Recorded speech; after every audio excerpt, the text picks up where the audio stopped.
What's up, guys? Welcome back to another issue of Beyond the Cowl podcast. I'm Michael Ramos, And I am Marcus Arribes. and we're bringing you here with issue number So 5.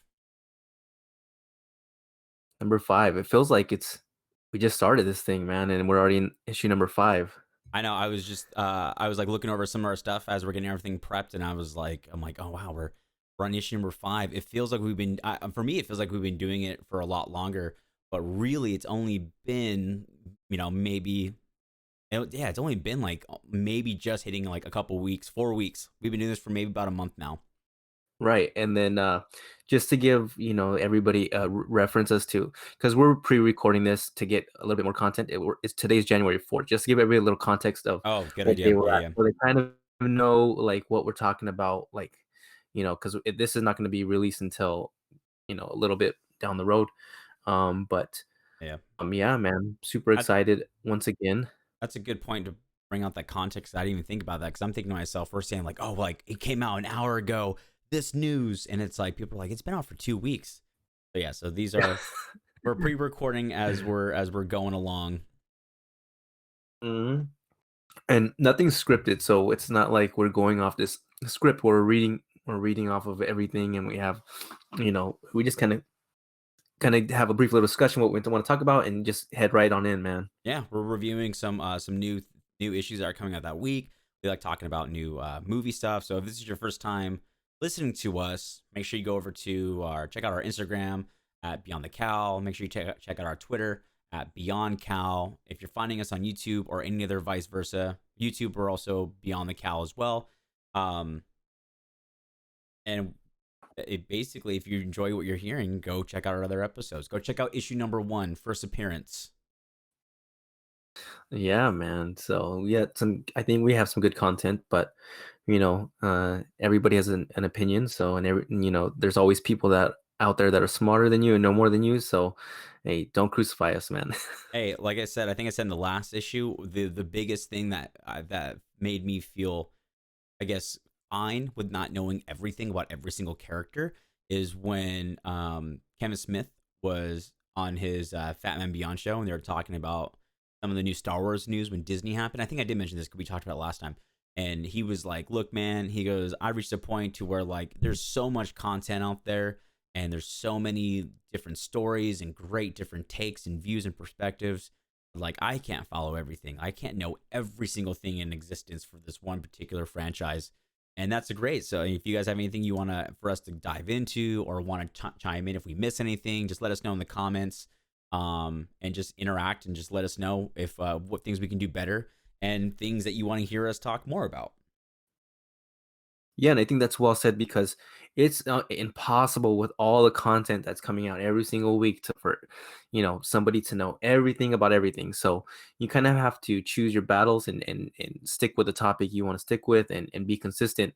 So like Kevin said, Smith said, you you it's impossible to know everything about every character, and somebody's always going to know more than you. So it is what it is. But we're just here for to have a little escape for everybody for everybody's mind during this pandemic and get your mind off things like that. So, you know, Yeah. Well, with that being said, thank you for joining us for another issue, and we're going to dive right into it. let's do it. First and foremost, the biggest thing that happened is Wonder Woman 1984 was released on HBO Max on Christmas Day. I watched it 2 days after Christmas, and I was busy with holidays. And I saw my friend tweet a comment about something in the movie. By the way, also just a heads up, I should really start doing this at the beginning of the episode. Spoiler alert for anyone who's listening to this Yeah. episode. If you've not seen the movie, you have not read the comics, and you do not want to know, go read, go watch, and then come back. Yeah, and just keep in mind that these are our opinions. It's not like, we're the know all say all. Watch the movie, form your own opinions. And this is just, beauty. They say beauty's in the eye of the beholder, and Mm-hmm. and everybody's gonna see this movie differently. Some people are gonna love it, some people are gonna hate it, but we're just giving our opinions and what we thought of the movie. So And definitely 1984 is the perfect movie that people will have different opinions about. And Marcus, go right ahead. What did you think of Wonder Woman 1984? I thought it was good for what it was. There's obviously a lot of plot holes and things that they could have done better in the movie. Um, but like I said, I would encourage you all to go and watch it for yourselves. And it's kind of surprising that they've already greenlit Wonder Woman 3, which Mm-hmm. is you get the release of Wonder Woman 2, the theaters aren't even open. You put it right on HBO Max, and then you get greenlit for Wonder Woman number 3 already, which is kind of, I don't know if that's saying something or not, but Apparently, apparently it is because apparently yeah. made 84 million worldwide for theaters and for subscriptions because you had to be a subscriber. So I don't know if but we talked about that where it's like one subscription you can people pirate, people give you like I pay one subscription and I have 6 family members using all my services. Yeah, so you got to think that the numbers are a little bit lower than what they actually should be because all the people either gathering together to watch it, which is not what they kind of wanted you to do when they released it for home theater. But it is what it is, and we're living in a different time right now. But I personally thought Wonder Woman 1 was a lot better. Mm-hmm. But I went into the movie. You have to keep in mind when you go into the movie, it's a fictional hero movie, so that's what you have to keep in mind when you're watching this movie, in my opinion. Yeah. I think when I watched it, I definitely agree. I think Wonder Woman 1 was really good. I've read a lot of reviews that people said that it was the worst movie, oh, look at DC. DC's doing the same thing, making a terrible movie. I didn't think it was that terrible. I do think there's a couple things they could have done without, like if they would have focused Yeah, on the wishing aspect, Max Lord, Cheetah, that would have been good. If they would have had Diana get something else and just to sacrifice her strength instead of having her uh, boyfriend come back, Steve Rogers, that's what threw me off because he's in another body, but it's his soul.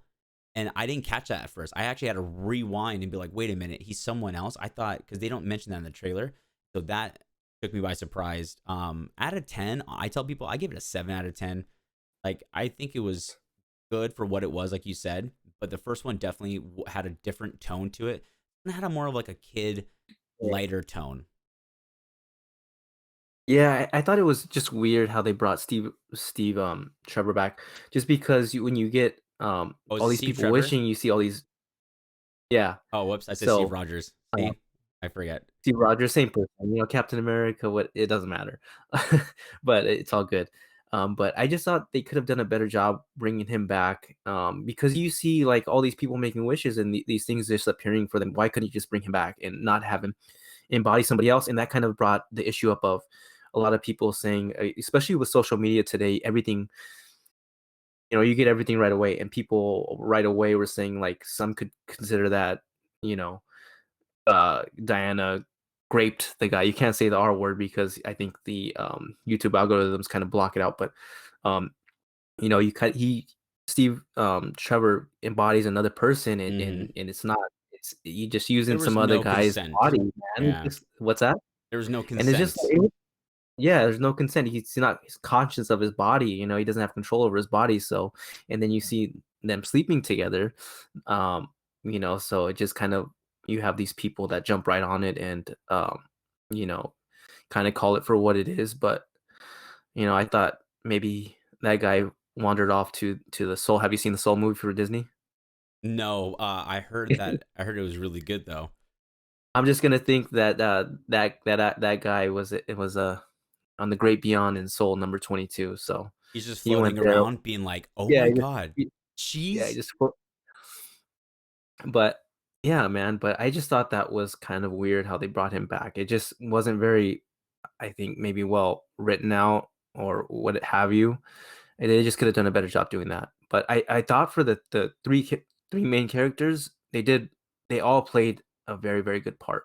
Gail Gadot did as well as she could. Kristen Wiig, I thought, had a good performance, and then Pedro Pascal for Max Mhm. Lord, I thought he killed it. But because I think the way they wrote it, it's just a sleazy, like, um, you know, sleazy, sleazy kind of guy, over Mhm. the top, TV personality, and I think he played it well for what it was written for. Well, you got to think So too is they're in the 80s, right? So he played that 80-year-old kind of hustler style boss man.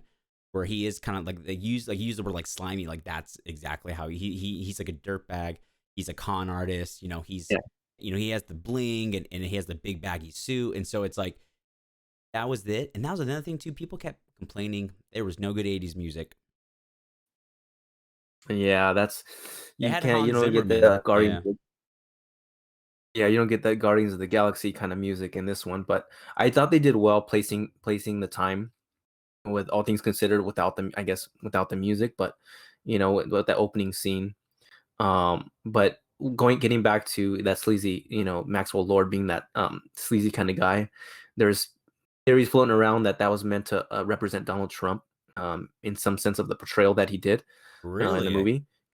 Yeah, because you see him like a sleazy con man, oil baron, kind of a TV personality, losing all his money, resources, obsessed with building an empire, and he kind of just wishes his way to the top. Some people are saying that that's meant to represent Trump, but maybe it's people stretching. But I can see it, but Yeah. you know, I can kind of see people start to kind of do, because that's the thing. And that's actually a good point. Because I mean, you think about it, Max Lore is just a businessman, right? He eventually tries to control oil, and then all of a sudden, like within like a couple scenes, he's meeting with world leaders. yeah, man. So I mean, that's kind of You know, right now Donald Trump's probably wishing that they're finding more votes for him in Georgia somewhere. he's probably walking around being like, "Someone get me Max Lord, or Max Lord, get him here. I have a wish." Yeah, yeah. But like Get him now. yeah, I have huge wishes, tons of huge wishes, Huge, um, huge. huge wishes. But there's only I mean, I thought the movie shot was great. There was one scene though that I saw, and I literally sat up and was like, "No way they let this stay. No way Patty Jenkins let this stay in the movie." The moment Diana is saying bye to Steve, right? It's when he's like holding her face, her because Yeah, her hair. Dude, that scene looked so bad. The lighting looked terrible. The hair looked really fake. yeah. Like I saw that I scene and mean, there's I was like, no way. This looks like she's wearing like a Halloween wig. Like it did not look like that scene was shot properly. And that's supposed to be like a really big emotional scene. So maybe they were kind of like, it was right before she gets into her like her ultimate final form suit in the series. And so I don't know, maybe they kept it in for that reason. But I saw it and I was like, oh come on, that's the laziness. Kingdom Come armor. Yeah, I thought that was cool, man. And I thought it was a cool where they kind of introduced the invisible jet, which is like a staple of kind of Wonder Woman lore. Mm-hmm. I thought it was cool. I thought they did that pretty organically because they needed to fly somewhere, and then they get people shooting at them. So I thought that was pretty organic. But I feel like the rest of the movie, it just seemed like it just wasn't organic. It was you get a wish, people are making wishes, things are appearing all of it. It felt like kind of like almost like lazy storytelling, Mm-hmm. but I guess, yeah, like I said, you have to remember it's a fictional, hero movie. But Yeah. I just thought they could have done better. Yeah, you know what? I think the story, I think you could have cut down certain parts of it, get it down to below 2 hours, and had it more straight to the point and more structured. But that's just my opinion. Yeah. I mean, I did hit a point to where I was kind of like, this movie is still going. Like, I still have 45 minutes of this movie. Like, how much more can they talk about a wishing stone? Yeah, man. And then So, yeah, it was just weird, some of the parts. And like I said, but I thought, did Barbara Minerva to me, it reminded me of Jim Carrey when he played the Riddler. mhm. Did you get that feeling? Did you get that feeling? Kind of. Like Um, when she comes in, she's kind of like all ditzy and kind of shy and stuff like that, and then she kind of starts getting a little bit of power, and then build, she starts. builds the confidence. Yeah, exactly, and You then know she starts what? turning. I didn't even think about that. I genuinely saw it. I like when I saw her whole performance, Kristen Wiig's, and I saw the character development. I thought, you take this lady who's a really nice lady, right? She's good friends with a homeless guy. She's the nerd, and she's like, and what it was that switch I liked because even when she's getting her powers, she's helping Diana until literally they find out they have to reverse the wishes, and then she turns because she doesn't want to go back to being the puny, weak girl. She doesn't want to be the ignored, invisible girl. She wants to be the one who's front and center and seen. So I thought that was kind of cool. But I think, like I said, I thought Cheetah was really good. I like Max Lord. It was just the whole Yeah. boyfriend soul kind of side story that's supposed to add more emotion to it. You're right, because you got to be strong enough to give up something for the greater good. Um, and I just did not like that part. To me, that was the part that I was kind of like, really, like the action scenes were really good. I love the fight scene with Cheetah. Um, I just think you Yeah. could have cut out a lot of the extra fat and had more of a leaner story, and I think it would have done better. But like I said, I give it a 7 out of 10. I didn't think it was terrible, not as good as the first one. Yeah.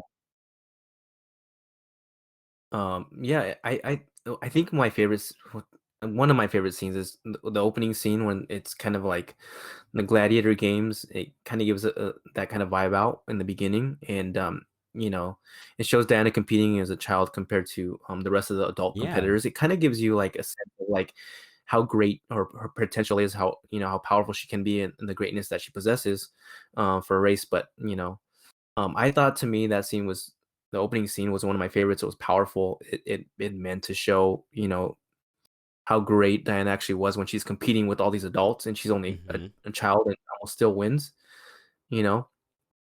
Yeah. And That first scene, I was like, this is so dope.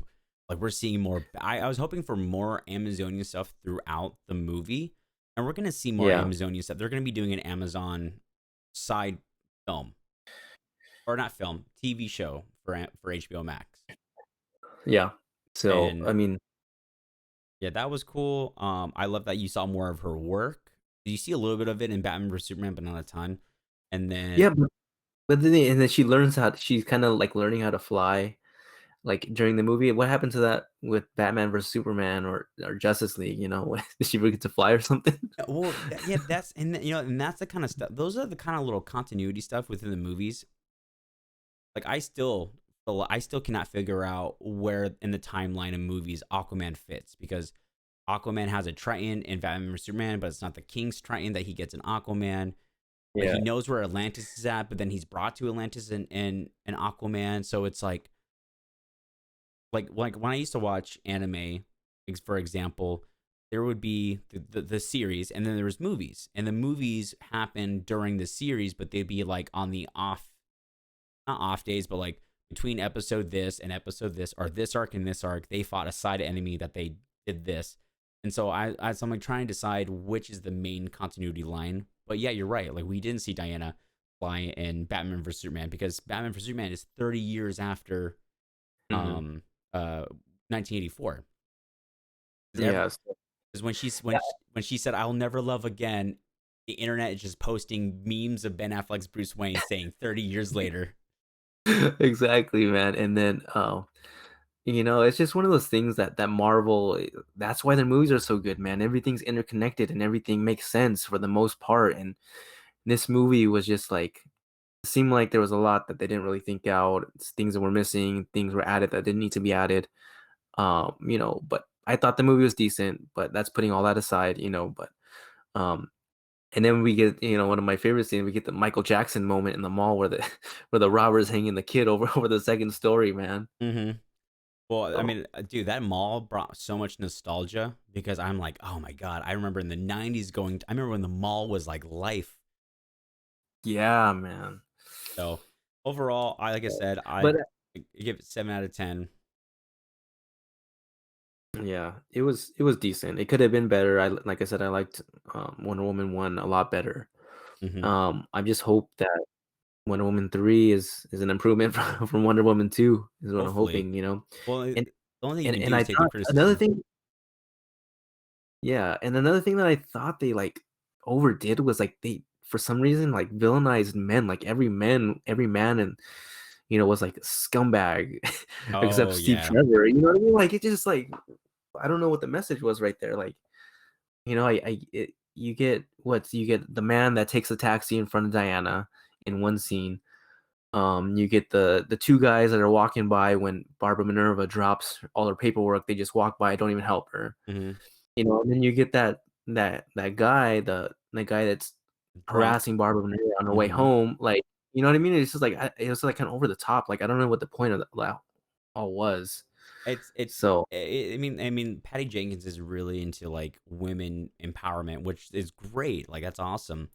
But like, yeah, I didn't even think about that until you mentioned that because my buddy was like, I didn't like how they represented guys in the movie because like not all guys are jerks. Like, yeah, Max Lord is a scumbag, but because even he treated the assistants bad. He came off as like a bad dad because he was so driven. Even though that was another thing too about the villain is he gave up so easily. yeah, it was just it was just like I said, there's a bunch of things that they could have done better in the film and made it a little bit better of a film. I don't know why they had wanted to kind of rush it out.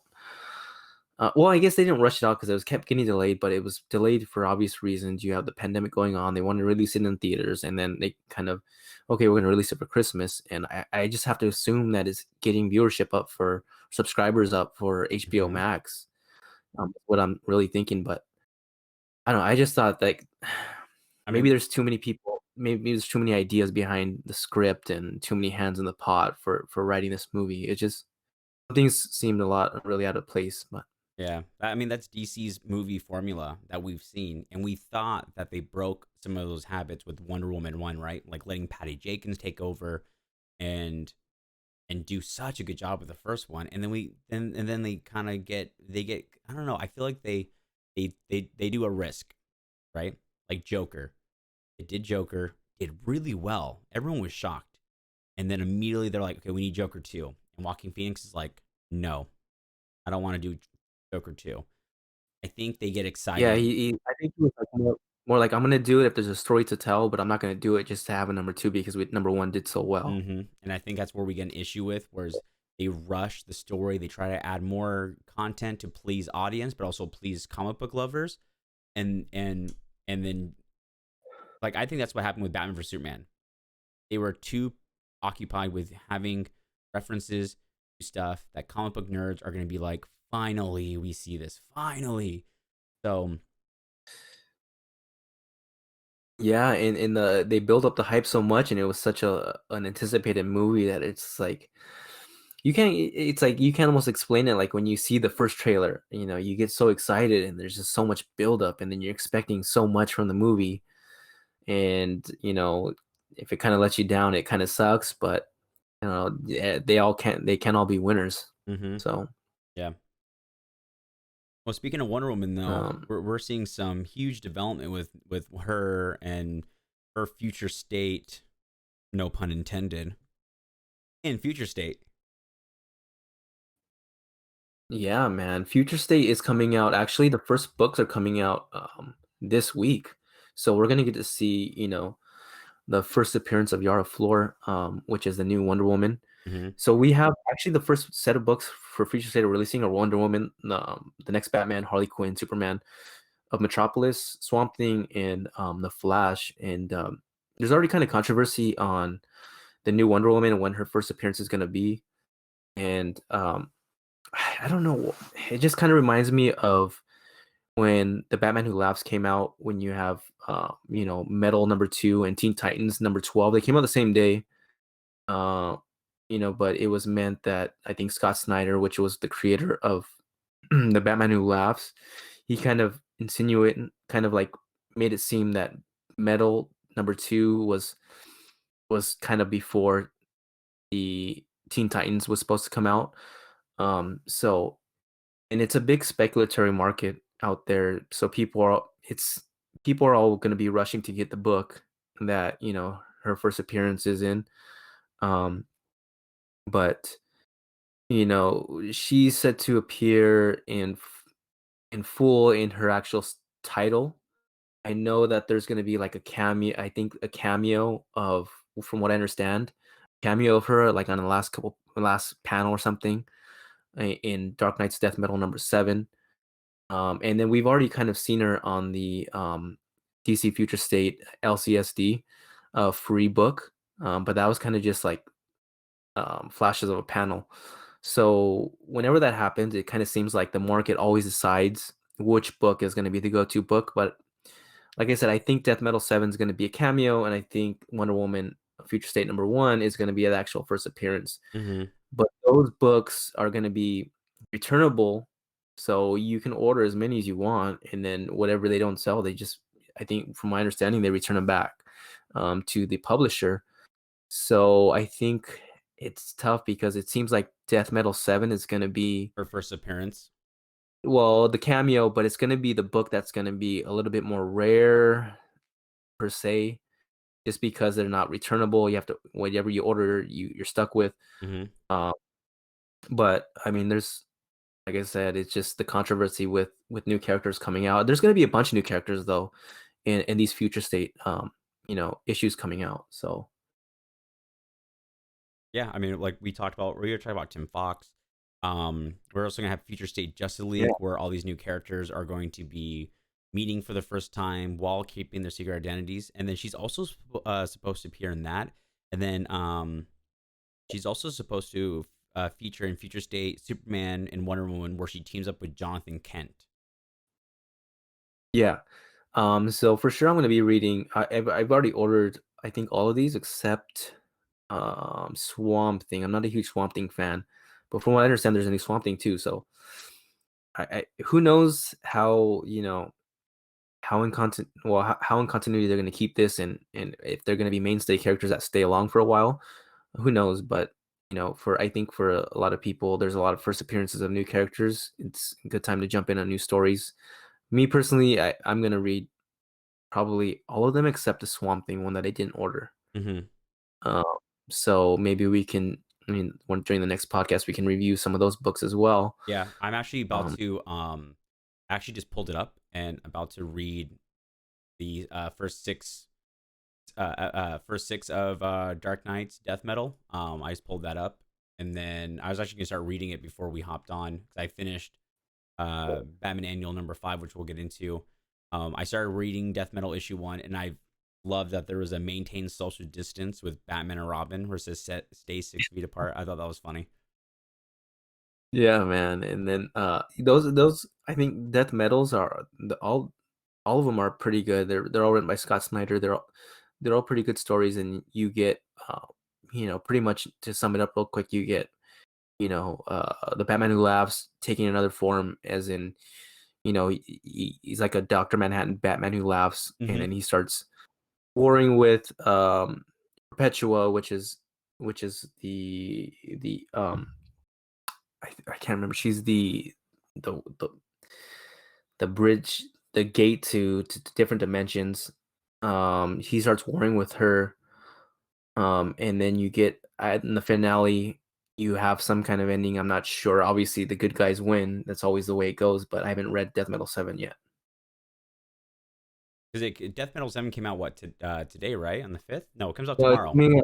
it comes out tomorrow on Tuesday. Because DC releases on Tuesday. The rest of the books, like Indies and Marvel and other publishers, release on Wednesday.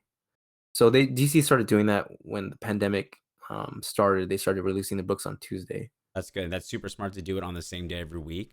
Routine is literally what people want, and it gives you a week to Yeah. read up. And I mean, like for me, like I read a lot of comics when I was younger, and then a lot of my information before pandemic for getting comic info was just reading summaries, reviews, and just watching other comic book podcasts and videos on YouTube talk about development and the storyline. And so that's where I got a lot of my info from. And then with the pandemic and talking to you more and starting this project that we're doing and diving into this has really kind of reunited my love to sit and read. And I just like, I don't know why. I maybe because I have more of an imagination now as an adult. I'm like hyped up into like the world now. I'm like enjoying reading these comics so much more. And there's so much that I missed. I know some of these issues are fillers. Like they're just side stories from the main Yeah. stuff. But like, man, I mean, I'm just reading them and I'm just like flying through them. I'm just like, oh my god, why did I stop reading comics? This is so great. Yeah.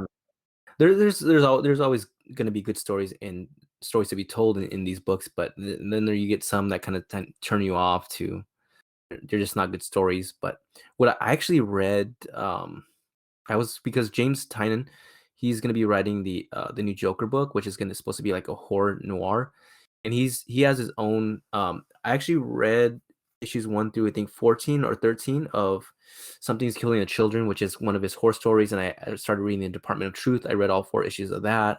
Did you ever read Just the Woods? no, I haven't read the Woods. He But I has wanted to read his because his was going to be a kind of a horror noir take on the Joker, so I wanted to kind of see what the vibe was that he did with before. his storytelling and in as far as horror. Yeah. Because I know the what he also is coming out with this year, which is funny because he has all these horror themes, right? But then Wind is a new series he is coming out this year where it's basically like a magical fantasy adventure where like one person goes on this his main character is Wind, obviously. He goes on this extended adventure where he discovers the magical world around him and also the magic within himself is what the summary said. Mm. Yeah, I mean, I personally love Somebody's Killing Children and Department of Truth. I think he's a great writer.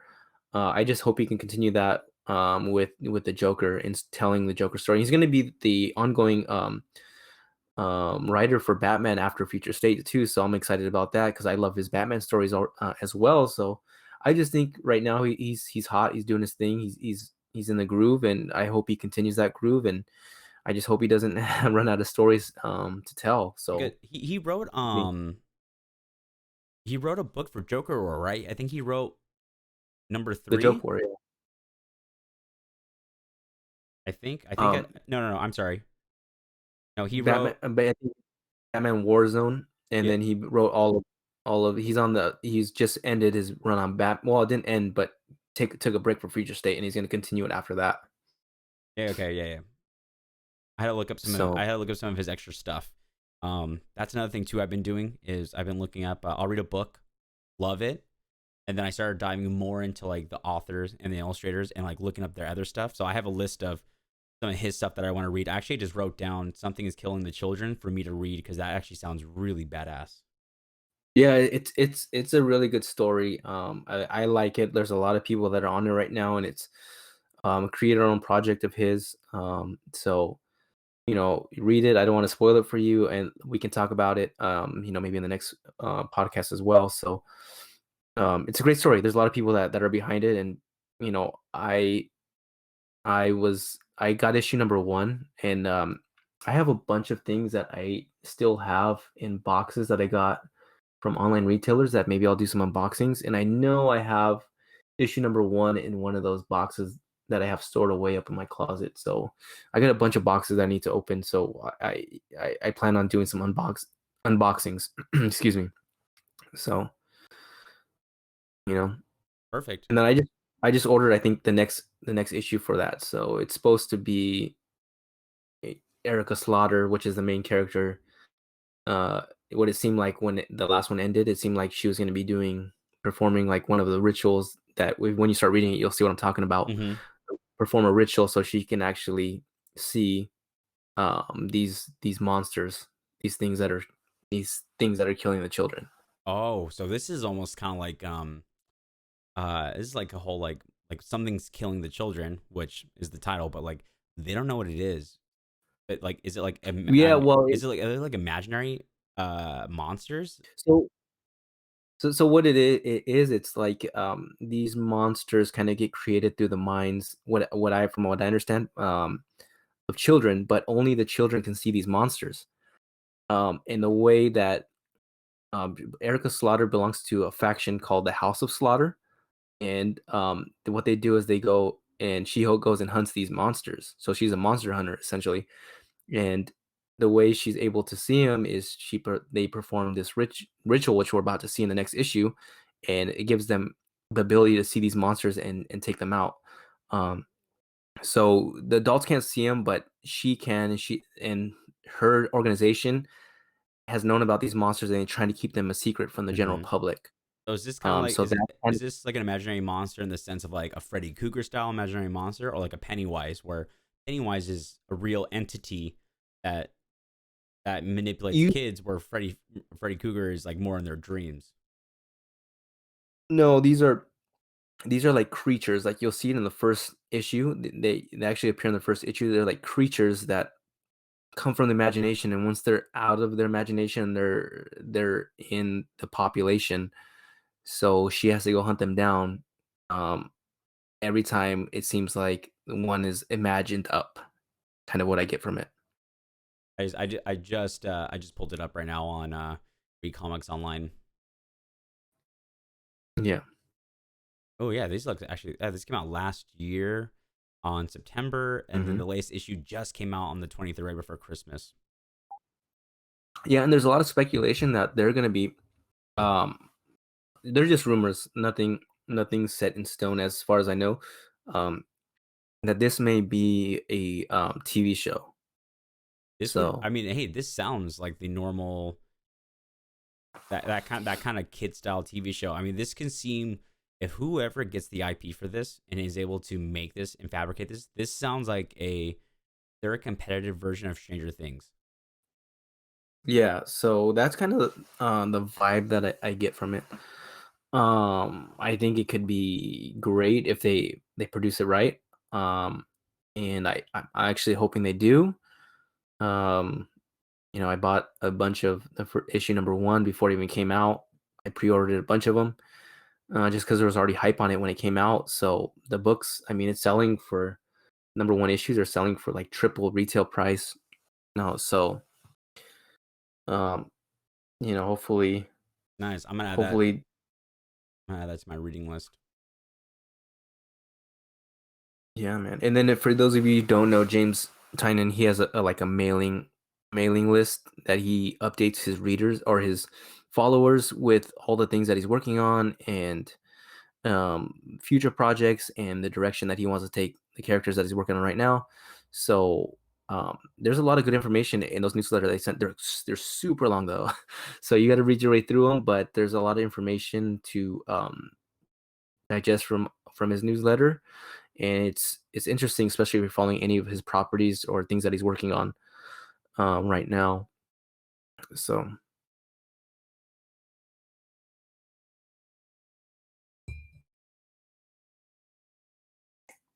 I was like reading my notes real quick. yeah, no worries. Did you want to get into the newsletter? Like what his plans for the Joker's series, or Yeah. after No, Batman Future State? let's get into it, because that's one thing I'm super excited for, to see how they take, because the ending of Three Jokers kind of left you on this, like, because like it's like right now, like with Three Jokers, it's like you figured out that he's, depending on what I'm trying to say, they ended it with adding a lot more detail to Joker, more of Joker's. I think it actually targets more Joker's like mental state in general. And then Yeah, with Joker Wars, with him going out of town and kind of fleeing Gotham for a little bit, I'm super intrigued to see. And with the hype of Joker and Joker's character, we're seeing him be put into different situations. I mean, like, he's gonna be in a manga with Batman, and so now he's getting kind of a new limelight of like different stories that we're gonna be able to see. yeah, and like I said, and I think with Tynan, with the way that he's writing right now with his horror stories, like something he's killing children. If he just continues that with the Joker, it just puts his spin on it with the Joker, his past, his history, and his kind of his lore, and spins it to the way the Joker's supposed to be written. I think it's gonna do well, and the book's gonna sell well.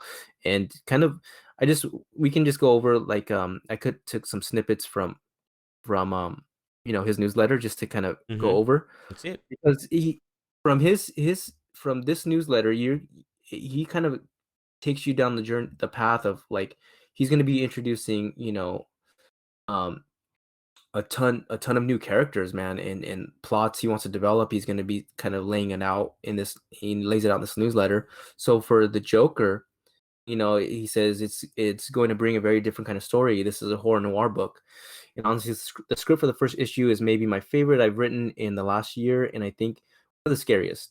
The twist to this title is that the protagonist of the series isn't the Joker. The protagonist is Jim Gordon, and the story is going to send him chasing a mystery about the Joker that will take him all around the world and put him directly into crosshairs of all the people out in the world who want the Joker dead.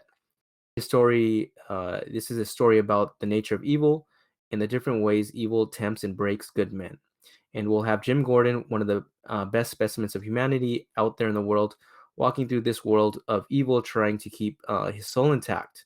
This is a story that picks up from the threads from Gilliam March and My Joker War Zone story and our coda to Batman number 100, which means that this is the place we're going to be tapping into the character and the mythology around Bane in a big, big way.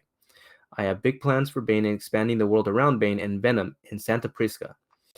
There's a new character we're introducing in the corner of the title's mythology, who I think has a real punchline breakout potential. We have strange characters with mysterious motives in spades. Some of my favorite are a villainous group called the Samson family, who are a bit of a nod to one of my favorite horror movies of all time, and I think they'll create some exciting and frightening new villains. So, I mean, just right there on the newsletter alone, that he's already telling you that he's going to be introducing some new big characters, and if Mm-hmm. he's saying that, I think it has uh, the potential to be a punch out like potential to be a breakout like Punchline.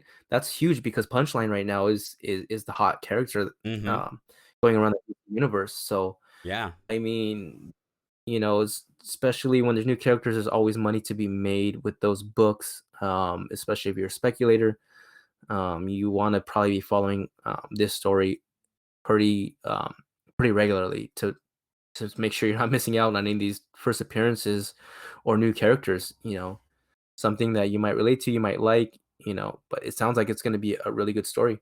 Yeah. I mean, that's super awesome. I always love new characters because when you always get new characters, I love comparing them to older characters, and then you kind of get to pick like, okay, which rendition of this theme of character, like now it's Harley Quinn or Punchline, and then later down the road when they become more established and they have more of their ethos and they're part of the gallery of all these new villains in this reality.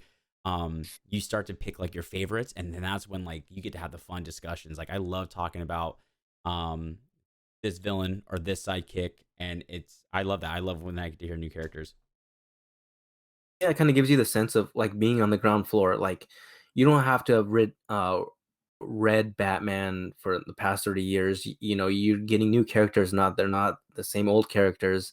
Obviously, you have to have some old characters of some of the rogues gallery to start off with because people are not going to know what you're talking about if you just introduce a whole bunch of new characters. But I think the way he introduces characters is pretty organic and it has a lot of potential with the way that he's hot right now. I think it's something to look out for, and I'm excited. Especially if you're a new reader, you should be too, because, like I said, you have the ability to get in on the ground floor with these new characters. So, just my opinion. Like when you meet the new cool kid in school and you become his first friend, and then as he gets cooler, you guys will always have that little bit of that little friendship because you're the first person he met. Yeah, exactly. So you kind of, in a way, this is a brand new character. If you're brand new reading, or if you've been reading forever, you can connect. If you connect to that character, or just because it's your first time reading, you have a connection. It kind of makes the book a little bit more personable for you. So I've because a lot of them like I've been following a lot more artists and authors on Facebook, on Twitter, and I love seeing all their postings. I didn't even know he had a newsletter. I actually just subbed to his newsletter actually right now. yeah, I mean, You sent me especially you sent me his newsletter, and I read it, but I didn't I sent realize you, that was his newsletter. yeah, I sent you the link, and he had three parts to it. The first part was his like creator-owned work with like Something's Killing the Children, Wind, Department of Truth, and his other. I think he has a couple other more that he was talking about in the first part of the newsletter. The second part is pretty much all Batman and DC related, which we're talking about right now. And the third part I didn't read yet. I don't think. Yeah, I don't think I read that yet. But it's when his newsletters are long, so you have to be settled in there when you start reading it because you're in for a nice little reading, like nice little 10 minutes of reading Yeah. and kind of just I picking up what he's putting down. You know? I mean, like when I read his thing, I just saw like the 2020 wrap ups. I kind of read that mostly in this email you sent me, just Yeah. because I like it because he shows like pictures of like the issues before they come out as like a teaser, and Mm. then I just kind of scanned most of it, just kind of going down and reading more of the things that catch my attention mostly. Now that I'm going Yeah. down and going down to like part three, there's actually some more gems in here that I didn't even think about. Yeah, I mean, and then if you just go along the lines of what he plans to do with Batman, that's that's a couple more, a nice little long page there. Um, but he kind of lays it out exactly what he plans to do with Batman in his status quo, yeah, in Gotham. So, Mhm. He and calls he it kind of says, like, he calls his newsstand the Empire of the Tiny Onion. yeah, the tiny onion man himself, James Tynion. Uh, there's a lot of people backing him too, man. It's not, I mean, I didn't really like Tom King's run before him on Batman, so I wasn't expecting a lot when James Tynion took over, but Hmm. I think he did well, and I loved his stories, the stories that he told with Batman so far, and I'm excited to see where he takes it on the next one, and just to read a little bit more of his newsletter in his regards to Batman. He says, let's see, he makes it clear the direction he wants to go with Batman, stating part of the goal of Joke War was to destabilize the Gotham status quo. Batman, having operated at peak efficiency for so long, with resources growing and his number of allies growing, mean that in a grounded, realistic Gotham City, it feels like he should have taken care of everything by now. So my theory was, let's make it harder to be Batman. Hmm. First, let's bring it back to being less problematic, kind of wealthy. He's not so rich that he could effectively buy Gotham and fix it overnight. And I think that's what his last run with Ghost Ghostmaker kind of wanted to kind of say about Batman. Yeah, well, Where Ghost, Ghostmaker was basically being like, "Hey, you're a fucking failure. Like you're not doing anything. Like you're not doing what you're supposed to do to help this city." Which obviously for him to really help the city, he has to break his number one rule. But I love that take on it because it's like when you think of Batman, right? He's always on top of things. He's already pre-planning and preventing things, finding him in a state to where he is having a harder time being Batman. I mean, Lucius Fox even said you need to, or he says in issue 104, basically to, I can't remember if he said it to Lucius or if he said it to Catwoman, but he basically said I have to now think of a new way to be Batman with what I have now, which is no money. Like yeah, it's like him going back to just like basic survival, like the basic level of Batman he could be. yeah, and that's what you're gonna see. In the future, because if you look at some of the articles online right now, they kind of give you a glimpse of what it looks like in the future Mm-hmm. for Batman, and the way that James wants, some of the panels that are already are already drawn for Batman after Future State, and you kind of see him in the Batmobile, and he kind of ejects, but he doesn't have like a little eject seat, so he just gets his grappling gun and shoots it out, and he just flies up. So you kind of see him, without money, his ability to adapt. But at the same time, it's kind of like that's who Batman is. He's a philanthropist, like a wealthy off guy. So I think James is trying to provide another layer to Batman that we haven't seen before, and it's something different. So, something to get people interested about, to see his different take on Batman. Mm-hmm. And then he just kind of continues on. We're also going to go back to the standard, which has been true for almost the entire history of Batman comics, which is that the city government and the police are too corrupt and too under the sway of criminals and wealthy to actually help the people of the city. Some of them are in the jobs for good reasons, and others are people fighting desperately to change those systems from the inside. But once again, the power systems of Gotham are always going to be more concerned about protecting themselves rather than protecting the people of Gotham. So, and then he goes on. One of the things that I'm excited about in the story building next year is that the big plot of the year and the big villain are doing everything not to try to teach Batman a lesson, but because they have specific selfish wants and goals, and they're trying to bend Gotham to their whims to achieve those goals. So, but Batman, but beyond just dialing up the knobs of Gotham City, I wanted to make this feel like a whole exciting new era with a whole exciting new status quo, chock full of new characters and new challenges. So again, he's going to be introducing new characters in Batman once again. So you get with his following his books, you get a slew of new characters, and he's already created, Punchline, Ghostmaker, Clown Hunter, just to name the top few. Mm-hmm. Pocket Broker he created, so he's pumping out so many characters right now. And So good characters with yeah, good um things that they contribute to the story, and then also just origins. I mean, like when we read like Batman annual number 5, and it's like the origin of Clown Hunter, like that was really cool because there's a lot of correlations between Clown Hunter as a kid, Bruce Wayne as a kid, and then basically how both of them processed like their trauma and like gone on different paths. yeah. So I think the way that he's developing the characters that he's creating is really good, and he's developing in the right way. He's not just throwing them out there, or they're not just throwaway new characters. He has plans for them in the future, and especially it's always good to see a writer stay on a book for a pretty good amount of time. Mm-hmm. In my opinion, some people don't like it because some people get tired of the storytelling, or they don't like the writer, but you get a sense of continuity, and I think that's what he's kind of going for in the Bat books moving forward. Some kind of sense of continuity, and with all these new characters, they're meant to stay. They're meant to be something. They're meant to be bigger than just throwaway characters. So that's what I really like about what he's doing with this run and moving forward with Batman. Yeah, I agree.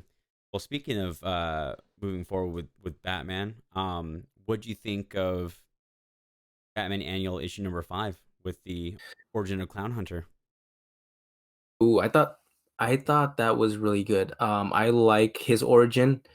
I think it could have been a little bit more original, but you get, parents dying, and the kid, he's a kid, you kind of have that feel of Bruce Wayne, but I think it's meant to be that way for him to connect to Bruce Wayne to connect with him. Mm-hmm. So, I there's a lot in his the annual number 5. There's a lot to kind of unpack once again, with the origin story, the Clown Hunter, which is a character that I really like, and I do too. I I they had a 1 in 25 for the first appearance of for his issue. I think I got like 5 of those. So I'm invested in the character. I like the character. I think it's gonna go a long way. I hope it goes a long way, but Well, um well, first of all, aesthetically, I thought the art style was really interesting. yeah. James So Stoic, or is it Stoic or Stoko. Stokey? Stoko. Stoko. James I think Stoko. that's how you say it. Anyways. I was saying Stoic or Stoic because it's like Yeah. Stokoe. I'm probably wrong, but it's probably Stoko. Yeah, his art style, I really liked it. Like the way he drew the characters, and the way he drew Harley Quinn and Joker when they came into the diner that his parents owned. For it was a fuzz shop. Yeah, it's his style is a little bit different, and getting back to, I beauty is in the eye of the beholder. I like his art style. I think it's not for some people, but I personally like his art style and the way he depicts and draws characters. Um, but yeah, the story's drawn by him and written by James Tiny Onion himself. So Mm-hmm. just developing more of giving Clown Hunter an origin and developing the character a little bit more. And in this annual, you get, the definite origin. You get the origin of his weapon as well, the his little The bat Bat bat, Bat, yeah. and we learn the reasoning behind his kind of his hatred, if you will, towards the Harley Joker and Harley Quinn. Quinn. Mm-hmm. Yeah. So Honestly, I mean, I would argue that he has more hatred towards Harley Quinn, because he says in the mm, comic, if it wasn't for Harley Quinn bringing Joker to eat at our restaurant, my parents wouldn't have died. yeah. So I think that's a key factor to remember. But in the last issue, I think 105, you see him. kind of lean towards the side of being more of a hero than a vigilante, when he kind of stops himself from killing Harley. And you kind of see that development a little bit more with him talking to Dr. Leslie Tompkins. You kind of see him kind of turning a little bit more towards the hero type rather than a vigilante, but you see him connect with the doctor and stuff like that in their conversation, in the meaning, of what he's meant to be and why the reasoning why he's doing what he's doing. You get all that in this issue. So I think it's a super important issue. You have the origin story, like I said, for an important character, which seems like, um, yeah, and then you get that reasoning is, for those of you who haven't read it, there's spoilers. You get Harley Quinn and Joker eating in his family's restaurant, and once they're done, Joker releases, he sprays his Joker toxin in the air, and Bao's parents succumb to that toxin while Bao's holding his breath, and that's the only reason why he survived. So that The panel where he's sitting there and it's like he's being glown, and then James Gordon comes in and says, "I have a friend who wants to talk to you in the restaurant," and then that friend is Batman.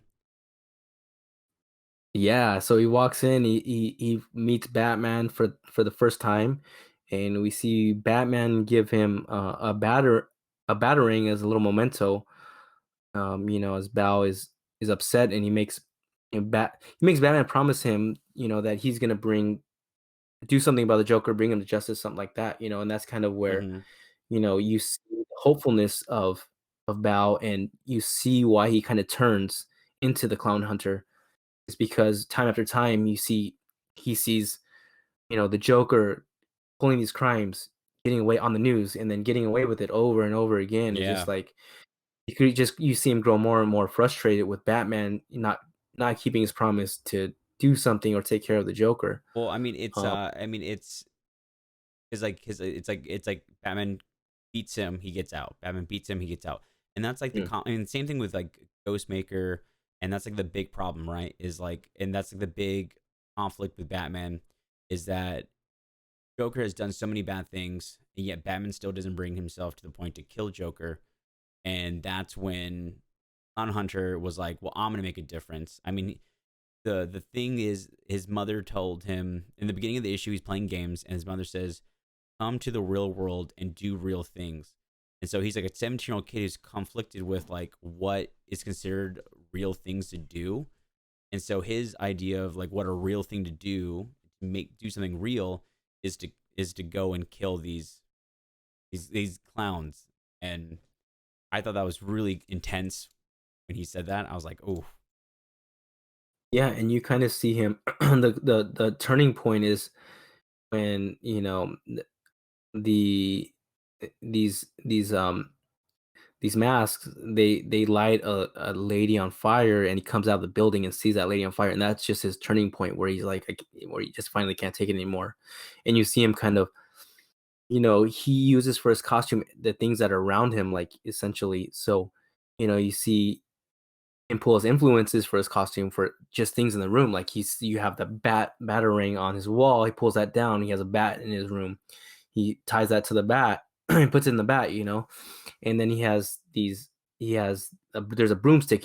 He breaks the and broomsticks that's how he with, gets his faux hawk." yeah, exactly, with his helmet. And then he has one of those, the Smiler's mask, and he paints that. So you see him pull all these influences from things that are already around him.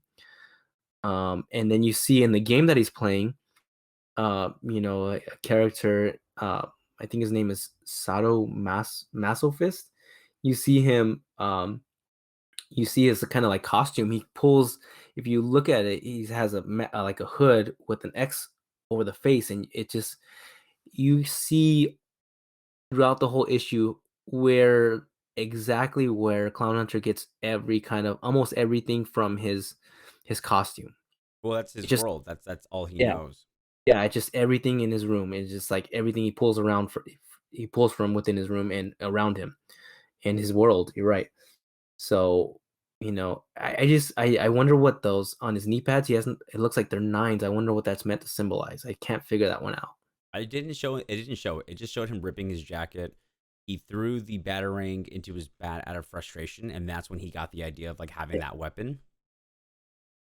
But it was, yeah, it was, Right. but it's like crazy because it's like a 17-year old kid who finally decided that I'm gonna get shit done. And I mean, that's like the same. I mean, that's the same formula with any youth, because Batman has a has a likes to try to get involved when there's a youth going astray. I mean, Jason Todd, Tim Drake, Dick Grayson. I mean, Yeah. all his Robins have all been that that trouble teen that he took that energy and crafted it for good. I mean, we had the whole thing where Clown Hunter is basically like, I had a chance to kill Harley Quinn and I didn't. I don't know what that means. Am I just a bad guy doing bad things? So he's is trying to figure out what he's doing. Is it good? Is it bad? And it just shows you that Batman's trying to kind of get underneath his skin. Because I mean, he goes to Leslie Yeah. Tompkins because Batman told him to go here if you're ever hurt or in trouble. Mhm. And yeah, and you see him and you get the sense that he's still trying to figure out who he is and what side he's going to take. And my only problem with the Ghost Hunter, I mean Clown Maker, sorry, I mean Clown Hunter. I almost said Ghost Hunter and Clown Maker. This- but my only problem with him is that you just see him right away just turn, and then he goes out immediately starts just cracking skulls.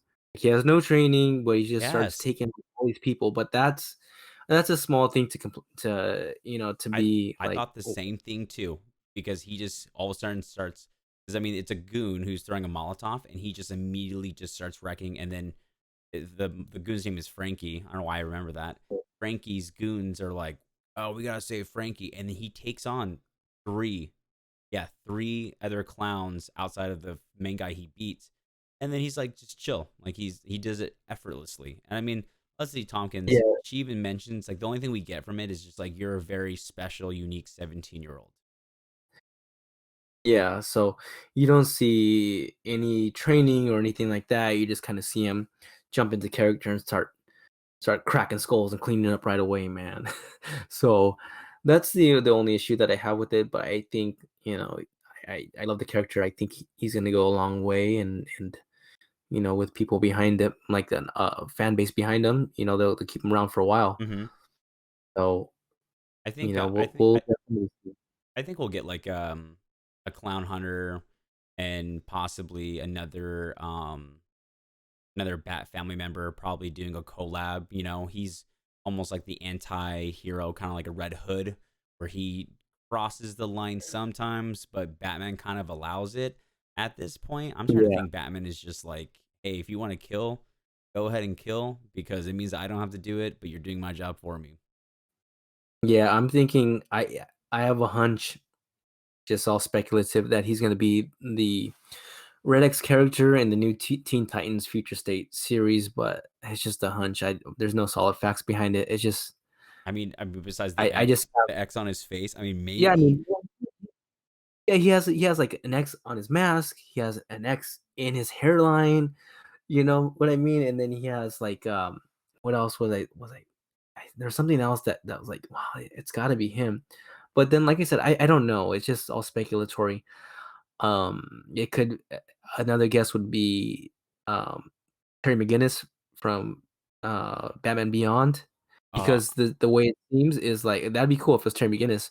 The way it seems, it's like it takes place in the future, so it's not from any time around now. So I'm assuming I don't know, it's just throwing me off right now who that Red X could be, which I think is going to be a big character in the future state. oh, I'm sorry. I got super confused. I thought you were saying that Bao was going to be the new Batman Beyond, and then I just realized that you're talking about Terry McGinnis will be Red X in Future State.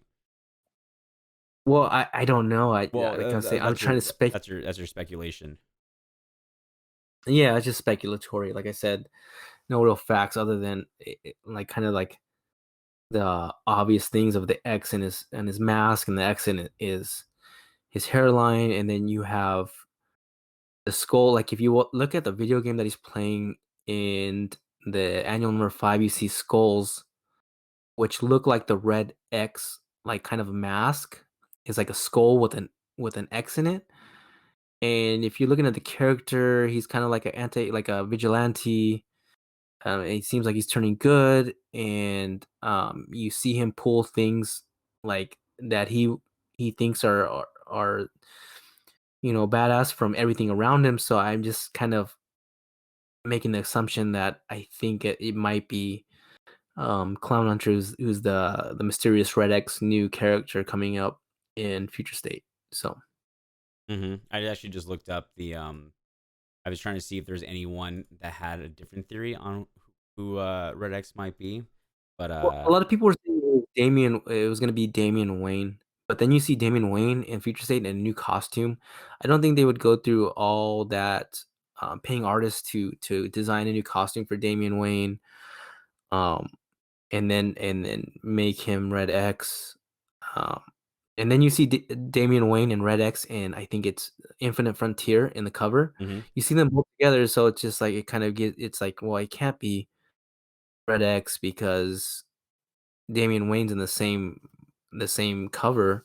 hmm But so it's just kind of throwing me off. I think it might be Clown Hunter. I guess I'm hoping it's Clown Hunter, right, more than yeah. anything. So we'll see. I mean, some people were thinking. I'm reading right now. Some people said maybe Jason Todd, but or like he would be the obvious Yeah, but answer, but Jason he Todd's he's still Red Red Hood. Hood. Yeah, he's still Red Hood, and then you have Dick Grayson as Nightwing still. So it's just like,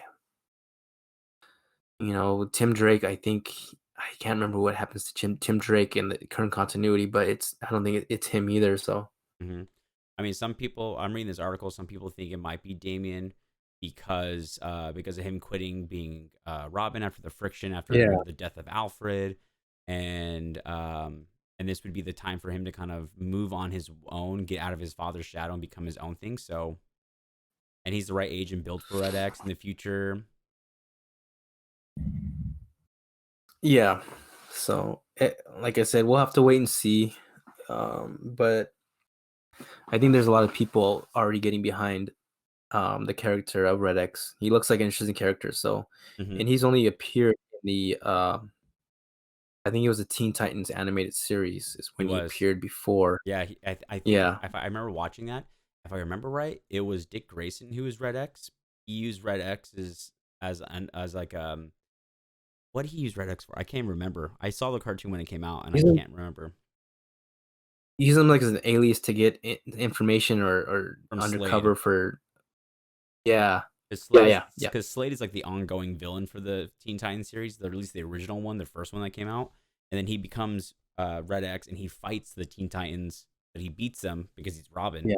and that's when you end up discovering it's his undercover to get info from Slade and get close to Slade. Yeah, exactly. So, like I said, there's a bunch, like there's a lot of different things that they can do, and I think it's really good what they're doing. I know a lot of people are not going to be reading it because they just don't like this whole new thing that DC's doing. But I'm interested, and I'm going to read a lot of the titles, and I think it's a good jumping on point for a lot of if people if you're new. And I think there's going to be some interesting stories there. So I'm really excited for tomorrow to come, so I can actually get into some of these books and hopefully going in with high expectations. So Yeah. I'm hoping these are good, man. Now, I'm hoping. do all the books drop tomorrow? 'Cause I know Wonder Woman comes out No, tomorrow. no. There's only a select few. There's It's Wonder on the Woman, and then what else is dropping tomorrow? so you have Wonder Woman, you have Flash, you have Superman, um Superman and Metropolis, you have Harley Quinn and Swamp Thing, and the next Batman. and then Red Hood will be featured in Future State Dark Detective #2, which comes out January Yeah. 26th. So this is going to be the first week of Future State drops, and then every week after that is going to be continuing. I think Future State is. I think it's 2 month, a 2 month long event. If I remember correctly. I don't have it pulled up on the top of my notes or anything, but I think it's a 2 month event, and you'll see a slew of new titles. hmm So It's starting tomorrow, which is going to be January 5th. And then going on for the next 2 months. So you'll see all these titles releasing, like Teen Titans and Legion of Superheroes, or and you'll see The next Batman comes out tomorrow, issue yeah the number next one. Batman, Dark Detective, Legion of Harley Superheroes, like Quinn. uh, Harley Quinn, Justice League, and Teen Titans, and then you have a Teen Titans Academy. Um, the academies are hot right now. If you look at what Marvel's done with, you know, um, their Strange Academy, I think it is.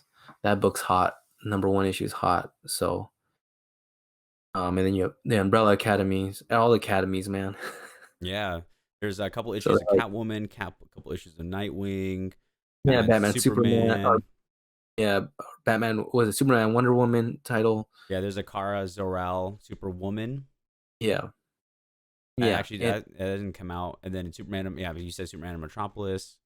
yeah, I think tomorrow a lot of the attention is going to be obviously on the next Batman because he's such a mainstay in DC, Mm-hmm. and then Wonder Woman because of the new character Yara Flor, the Brazilian Wonder Woman, especially since she's getting the CW treatment. There's going to be a lot of people speculating, like I said earlier, on her first appearance because, I mean, obviously, whatever the market decides, it's going to be worth. In my opinion, it's probably. I think it's going to be one of the books that will jump up in value once it's all said and done. So, Yeah, so it's gonna be exciting. The next episode, we're gonna have a ton of info on Future State. Mhm. Or at least have read a lot of these different titles to give you guys kind of a breakdown or what our thoughts, opinions, if they're good, if we thought they were good, bad, new characters that you can look out for and things like that. So, I'm just I want tomorrow to come already, man. I know it's like second Christmas. Yeah, exactly, man. So, Yeah. Well, awesome. Well, we'll be back with you guys in the next issue with some more Future States. And hopefully some more exciting movie news on anything that's going to be coming out. And one thing I learned after 2020 is that you can't, every day is different. right. So, it's a different world. Things are changing. So, I you know know, new uh, new aliases to take on our favorite characters. New people are going to become new characters. This year's going to be crazy. yeah. So, just something, hopefully you guys tune in next time, and something to take your mind off everything that's going on right now with the world. So, and that's kind of, what this is. It's something to get your mind away, from the reality of things, and give you hopeful and inspiring stories, and, something that you can connect with on a different level. It doesn't, you know, like I said, just something to get your mind off things. Yeah. So again, of course, we mentioned in the beginning. Don't forget to follow all our social media. Twitter, we're Beyond Cowl. Instagram, YouTube, Beyond the Cowl. And stay tuned for issue 6. All right. Have a good one, everybody. Yeah, thank you for listening.